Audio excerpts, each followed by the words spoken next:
Hello, and welcome to this tier list video for Marvel Rivals Season 2. I'm an Eternity player. I have over 500 hours in the game, over 3,000 hours in hero shooters in general, and I hope what you learn here will help you rank up in your games as well. So without further ado, I am the Water Cup King, and here we go. Starting off with Strategists. The first strategist, everything I'm going to do is in alphabetical order just to make it simpler, but the first one we're going to talk about, therefore, is Adam Warlock. Now, Adam used to be S tier previously due to a team-up and the usefulness that he brought with it, but typically he'll be more useful the higher you go in rank, and that's because Adam requires good knowledge of when to maximize potential of his ult without dying while casting it or immediately after, and good aim since he's basically the strategist version of Hela. The fact that he can full self-heal with his E, and he can pop that twice, so along with his damage output, that makes him very, very good. I would say he's now A tier because of the nerf to the soul bond time from 30 seconds to 40 seconds.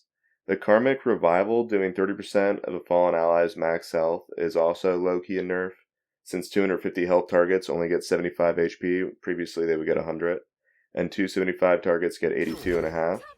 But tanks do get more HP back, and it makes it easier to top everyone off with a quickly placed heal right after they spawn. But still, the nerf to that soul bond by an extra 10 seconds up to 40 seconds is a pretty big blow to Adam, along with the Star-Lord ult generation nerf, so I'm going to just have to move him down to A tier. He's still really good, but not as good as he was previously. Next we have Cloak and Dagger. She's obviously S tier because she can pump out insane healing numbers, and the quality of life buff to her ult means she can just paint as much of the ground as she wants, instead of having to worry about where the zones are going to disappear first. She has great escape potential when getting dived as well, and since dive heroes will be feeling the love this season, I think she deserves her spot up at S. Next up, we're going to have Invisible Woman, and we got to put her in S tier. She's S tier for 3 reasons. 1, her ult is so strong it just keeps everyone alive. 2, she can completely destroy a dive comp with her movement displacement abilities, and she can reposition easily with her double jump. And 3, her general healing output is very, very high. The slight nerf on her shield really doesn't mean much, except that she can't spam it as frequently without thinking about placement, since it'll be easier for enemies to just focus it down and destroy it. Alright, Jeff the Land Shark. Alright, don't get me wrong, a good one-trick Jeff can, and the word good here is doing a lot of work, but a good one-trick Jeff can single-handedly make you and your team hate every second you have to play against him. But even in those instances, that Jeff will not be outputting the same healing numbers that most other supports can put out, especially when he's focusing on 1v1ing the enemy backline or swallowing as many people as possible to jump off the map. It's really not that good. So with that, he's going to C tier. Loki can struggle to output healing numbers that rival some of the S tier healers, and a part of that has to do with him having to actually aim his healing projectiles, along with ideal clone placement to maximize his numbers. So with the nerf to his regeneration domain from 25 seconds to 30 second cooldown, it'll be even harder to keep priority targets at full health.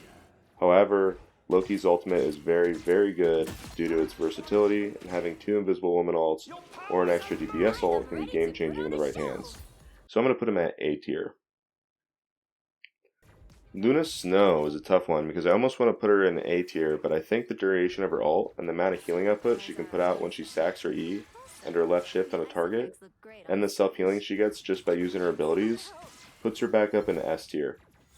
She did lose a team up with Namor, and keeps one with Jeff and Iron Fist, neither of which are that noteworthy, but losing the team up with Namor means she won't feel like a must pick every game like she did last season when going against divers.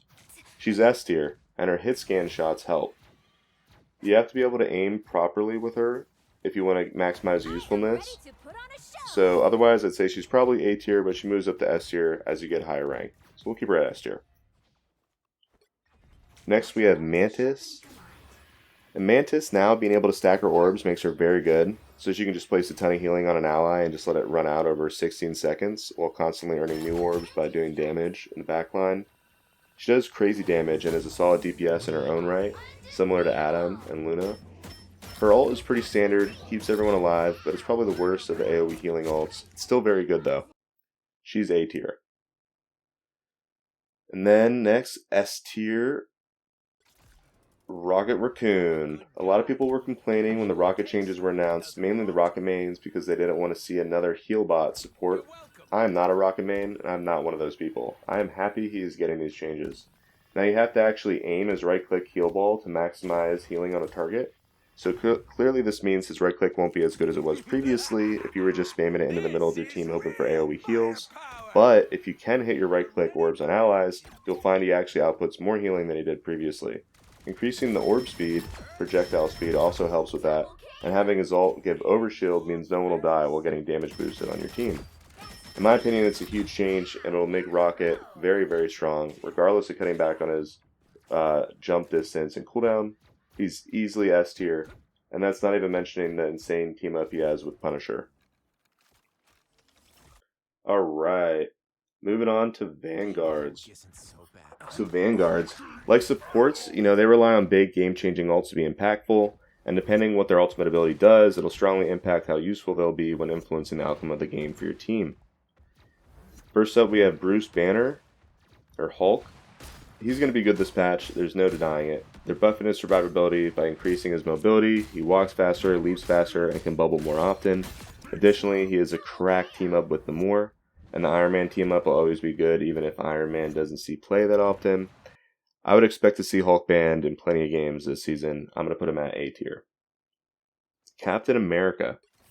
On the notes, it sounds like they nerfed him, but due to his season team-up anchor, he got a solid buff. He has an additional 75 HP compared to last season, bringing him up to 750 HP, which is a lot, I think, but anyways, he does 5% more damage as well. The only thing he really lost was 50 shield health, but let's be honest, he hardly ever uses that thing for long, and when you're playing him, you're going to be more focused on doing damage and jumping around.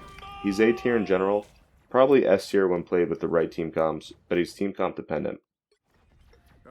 Next up, we have Doctor Strange. They slightly tuned down his damage numbers, making it harder for him to walk up and just wipe you out of existence for simply being near him, but they buffed his health by quite a bit with an extra 100 added. This change solidified him as a solo tank, and his entire kit is so strong there's no way he will never not be S tier unless they gut his shield or damage further. So he's S. Emma Frost. Alright, she's out and she's very, very strong. She does so much damage and has a shield, kind of like Sigma from Overwatch, and her ult can win you an entire team fight. However, she can't solo tank. With a second tank, preferably a main tank, she's probably S tier. By herself in a vacuum though, she's A tier. Next up we have Groot. Now Groot can solo tank, and he has a huge health at 850. His walls can completely change the outcome of a team fight. If you use his walls, you can get up to 1100 health, and his tree trunk auto attacks hit like a truck. He has good range and a game-changing Zarya ult. He's S tier for sure. There's no way around it. Magneto. He can also solo tank. He has huge damage output with his left click, right click, left click combo, and he can stall for a long time between his shield and his bubbles. His new team up is also interesting. I'm not sure how useful it'll be, but if you're playing with Emma, he's a great main tank to have. And he's also good on any team regardless of that. His ult can one-shot supports while they're mid-ult. No other tank can really do that with just their ult. Therefore, I'm going to say he's S tier, no question about it. Next, we got Peni Parker. She got a huge buff with her max health increase, along with buffs to her cyberweb cluster moves, and I think that moves her from B tier from last season up to A tier this season. She's way better on defense when holding a point than on attack, but when she is used, she'll be very effective at her job. She also does a tremendous job against dive comps. Next we have the Thing. He can't solo tank, but he is still very, very good. He puts out tremendous damage and has a game-changing ult. I almost put him at S tier, but the lack of a shield and having a body block makes him not as good as the other tanks. Instead, he has to rely on his insane mobility to survive. He's still a great character, still does a ton of damage, but honestly needs a second tank to work, therefore he's A tier. Thor. This guy is a monster, he does a ton of damage, but losing his health this season due to losing his anchor team up from last season is going to hurt his survivability, which Thor already struggled with previously. However, we are increasing his movement speed, so that should be interesting to help him stick to targets. I'm going to put him at B tier for now, but I could see him going up to A tier as the season goes on, depending on how much of an impact increased movement speed makes for him. Losing his team up with Captain and Storm also won't really help his pick rate, but we'll see how it plays out. Next, we have Venom. And honestly, this guy is just an ult charge battery for the enemy team. You have to be very, very good at him to get the most impact. And even then, your team also needs a very, very good Spider-Man for it to be worthwhile pick in my head. He's fun to play, but ultimately, he's not that good. He's C tier. Alright, last but not least, everyone's favorite section, Duelists. We're going to start again in alphabetical order with Black Panther. So Black Panther, I put him at A tier simply because he can do a lot of damage. He can dish it out over other people faster, quicker. He just simply has it all. The dash resets, insta-killing supports. It's hard to catch a good Black Panther. He's very slippery and he can wipe your old team. It's just a matter of how much time you want to put into him. But compared to other diving melee duelists, I think he is a much quicker learning curve, and therefore I'm going to put him at A tier. Next up, we have Black Widow. She's kind of like a joke of a hero almost. She can't one-shot anyone, even with her scope. Her ultimate doesn't one-shot anyone. It just applies the damage debuff after the AoE splash. She has some mobility escape moves, but otherwise it's not that great. It's just a sprint. She's going to be D tier. Unfortunately, she is just not there yet. In direct comparison with her, we're moving on to Hawkeye. Now, Hawkeye, on the other hand, is absolutely busted. He can one-shot everyone, got a huge buff to his movement speed while drawing his bow, and a buff to his ultimate charge generation. He needs way less now, 3100 instead of 3400 to use his ult. He's going to be S tier. I mean, there's nothing wrong with him at all with his primary fire. He just dinks people. If you got the aim, the better you are at aim, the better he's going to be. Obviously, if you're not that good at aiming, he's not going to be as good, but do with that what you will. In a similar boat, we now have Hela.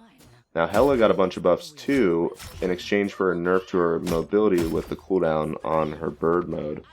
So, the buffs to her Piercing Knight is going to be very nice, because previously it seemed like it didn't do that much damage. Now it does a sizable amount of damage with each knife hit.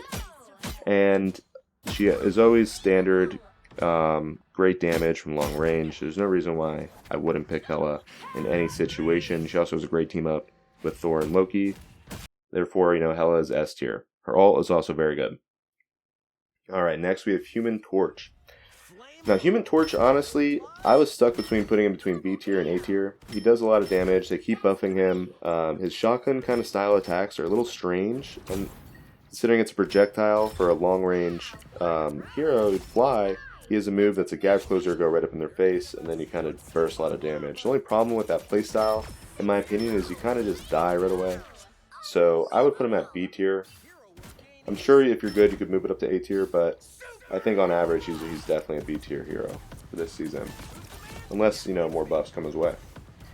Next we have Iron Fist. This is another character that they continually keep buffing and changing around, but it's hard for him to kind of find his spot. He does do a good job diving the backline, but he can be quickly shut down if people focus him. He also, I feel like, doesn't do damage quite quick enough if people have a way to get away from him and bridge that gap. He needs to bridge the gap, or else, he's not going to secure the kill. Therefore, I'm going to just put him at B tier. Next up, we have Iron Man. Now, Iron Man, he does get a lot of buffs as well. They buffed him to the point where his team up is essentially insignificant now with the Hulk. He still does a lot of damage in overdrive, but now they're giving him extra health when he goes into overdrive mode. That's definitely interesting. It'll be nice to see how that kind of impacts his gameplay overall. But unfortunately, with people like Hela and Adam around and other Punishers, it's going to be hard to play Iron Man. You just get shot out of the sky. He has the same problem the Human Torch will have. Therefore, I'm going to put him at B tier. Next up, we have Magik, everyone's favorite duelist with a sword. Magik is a really good hero, always has the highest win rates across the board on average. If you put the time in on Magik, it's going to pay off. She's fun to play, and she has some good combos in her ult form to one-shot healers even when they're ulting. So, I would consider Magik very, very good. She's probably S tier, but I'm going to put her at A tier because it takes too much time to master her to really consider her an S tier pick. And she's also kind of team comp dependent. She's not great against every comp. It's hard, for example, for her to deal with flyers. So we're going to keep her at A tier. Next up, we got Mr. Fantastic, who also got a ton of buffs. It's going to be a lot easier for him to get into his inflated mode this season. And when he ults, he also gets a nice big boost to survivability, gets a nice big shield right on ulting, which he previously didn't have. So I expect him for an off tank. He's basically a tank without being labeled a tank. As an off tank, he's definitely A tier. Mr. Fantastic, moving right along. Now we have Moon Knight up. Moon Knight also got a ton of buffs. They increased his projectile speeds. They gave an added benefit to his right-click boomerang where he gets bonus health for each person hit up to 100, 25 per person hit. And he also has a faster grappling hook. So they really just sped everything up with Moon Knight. They also buffed his ult. So you should be able to really maximize your damage output as Moon Knight. Now the only problem with Moon Knight is if you're not finishing off targets, you're just feeding support ult, because you are going to do the most damage in the game, but you may not have the most final hits. So as long as you're killing people, you're good, but if you're just feeding support ult, he's not going to be the best, but I do expect him to get more play. I'm going to put him at A tier. I think he's definitely really good, and he has his spot. Next up, we have Namor. Now, Namor is obviously one of the hot topics, because he lost his Luna team up, but he got a buff team up for the Gamma Squids.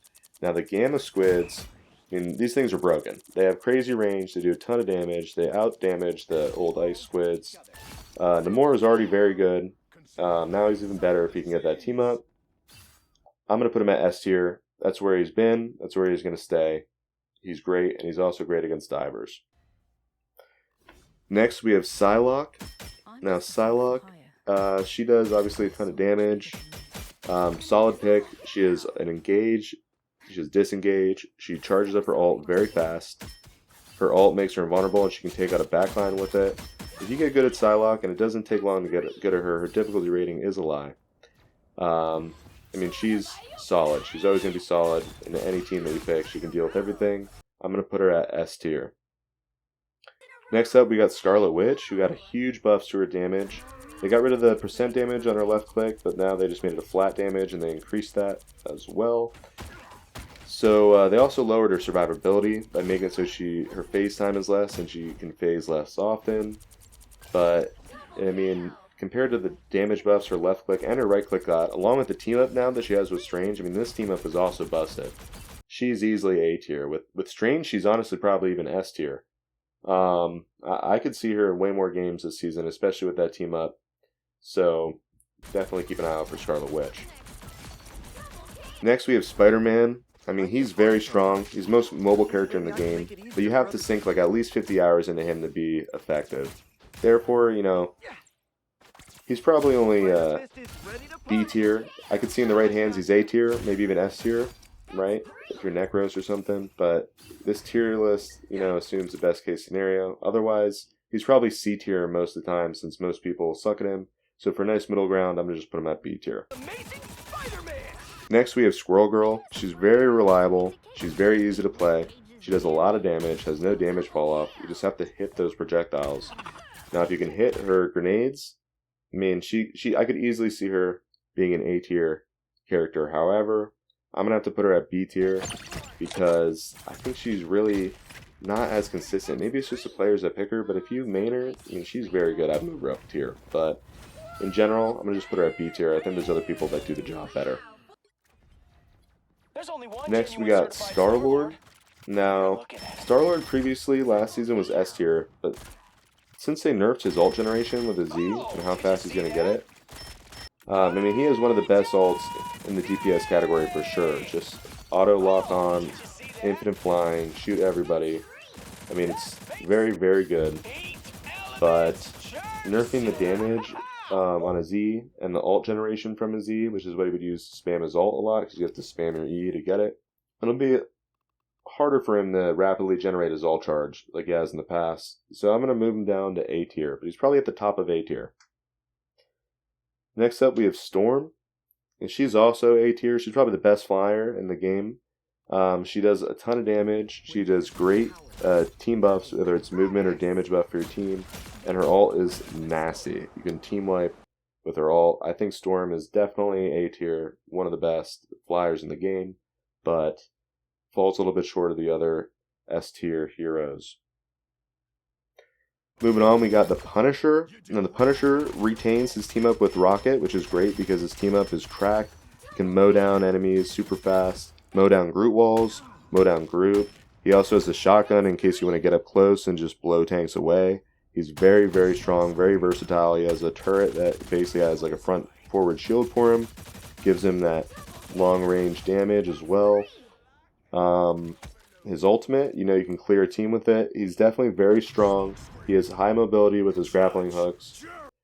I'm going to put him at A tier, and he's definitely one of the best in A tier. He might even be S tier, but I think he just does everything very well. Nothing extraordinary, therefore, A tier. But, against Flyers, he's probably S tier, especially with the team up from Rocket. Alright, next we have Winter Soldier. Now he's definitely S tier.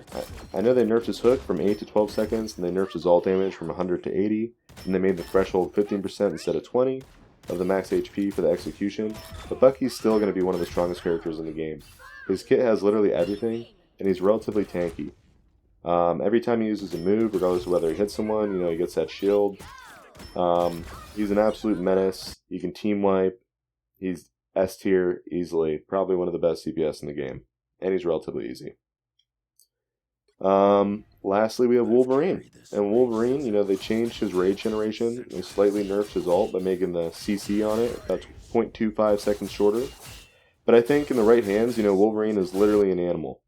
He's A tier for sure, maybe even S tier if you master him, and it's against the right kind of team comp. The enemy team doesn't have a lot of tanks to shred. Wolverine might not be the one for you, but if they're running double tank and they're both big beefy tanks, Wolverine will be eating them up for breakfast. And with that, we finish our tier list. Here's the final tier list. I've organized everyone around to be in the order per their respective class, what I think is from best to worst, left to right. And hopefully you'll be able to utilize this when thinking about teams for this season, and maybe you'll climb to a higher rank, and hopefully we'll all get our goals. Alright, thanks for watching. Have a good day.